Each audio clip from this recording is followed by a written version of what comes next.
April 6ஆம் தேதி 2024ஆம் ஆண்டு பங்குனி மாதம் 24ஆம் தேதி சனிக்கிழமைக்கான பஞ்சாங்கம். சூரிய உதயம் 6:05, நட்சத்திரம் சதயம் மதியம் 3:39 வரைக்கும், அப்புறமா பூரட்டாதி நட்சத்திரம்.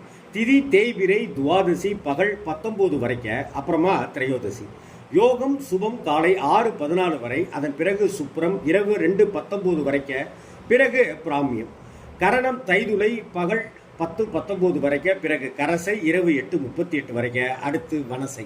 ராகு காலம் காலை 9:08 10:39 வரைக்கும், யமகண்டம் மதியம் 1:42 மாலை 3:14 வரைக்கும், குளிகை காலை 6:05 7:36 வரைக்கும், சூலம் கிழக்கு, பரிகாரம் தயிர். சுப நேரங்கள் பகல் 11:46 12:35 வரைக்கும், அமிர்த காலம் காலை 9:10 பகல் 10:37 வரைக்கும், அதிகாலை 5:40